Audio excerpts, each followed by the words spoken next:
Hey, good morning. This is Jerry over at Wealth Dynamics. Hope you're having a good day today. I'm coming to you with a real quick video to talk to you about estate planning, okay, with the sacred account.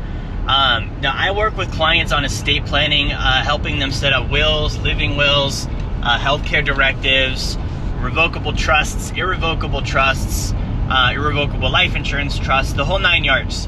And one of the questions that comes up sometimes is, do I need a will? What does it actually do for me?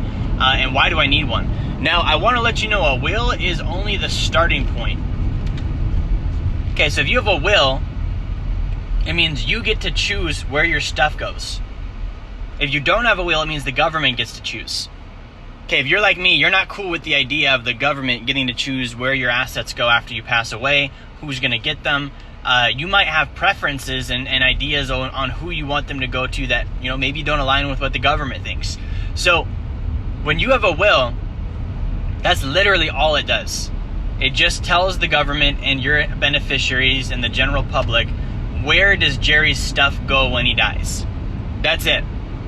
Okay, now if you have a taxable estate, a will not help you. A will will not help you at all. In fact, if you have a taxable estate, a trust won't even help you. Okay, a trust will help you avoid probate, but at the end of the day, you still have to pay estate taxes. So how do you avoid estate taxes? That's the question. So an estate tax is a tax that's on any part of your assets. If you're a single individual that's passed away, if you have more than $11.4 million in assets, you're going to pay estate taxes on anything over the $11.4 million at a rate of 40%.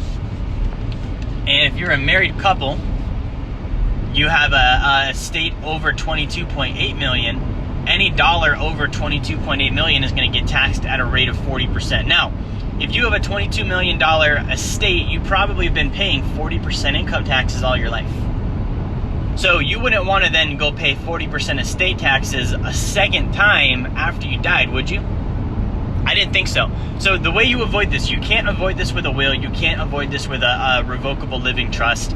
You need to have an irrevocable life insurance trust. An irrevocable life insurance trust, also known as an ILIT.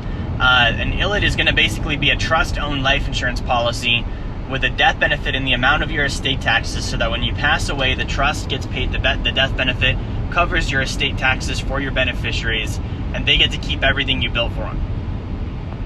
Okay, significantly cheaper than paying the taxes. Because if you had, let's say you had, let's say you're single, and you had a $21.4 million estate and you die and pass away, well, $11.4 million of that's exempt from taxes, but that means $10 million of it is not.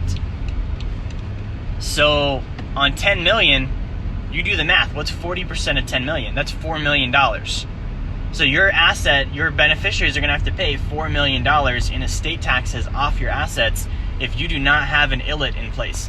So I wanted to share that with you because I'm covering this tonight on our wealth creation course. At 7 p.m. Alaska time, we'll be covering this.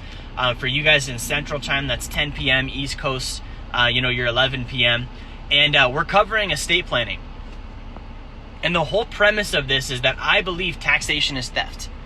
Okay, and I don't want someone stealing from me after I die. I want to keep that money for my beneficiaries and the people that I built it for, so that they can actually enjoy it and benefit from it. So we're going to talk about how do you prevent your estate from being whittled away with taxes, probate costs, all of those things by putting together a proper estate plan. Now, if you're watching this right now and you want to check out some information about how we utilize the irrevocable life insurance trust with a sacred account, you guys have heard me talk about the sacred account. How do we utilize it with a sacred account so that you can avoid estate taxes? If you want to learn about that, I want you to click on the link below so that you can start to learn about the sacred account, what it can do for you, how you would structure it in this occasion. And if you'd like to reach out and get more information, you can. Make sure that you reach out to me over here at Wealth Dynamics. You can also hit me up on that landing page and submit your info. We'll answer all your questions. We're going to have some for you as well. But anyways, we want to give you all the information you're looking for. Make sure that you do like, share, subscribe. Again, tune into our course. It's going to be 7 p.m. Alaska time tonight. Again, 10 p.m. Central, 11 p.m. Eastern. And I will talk to you guys soon. Make sure you like, share, and subscribe.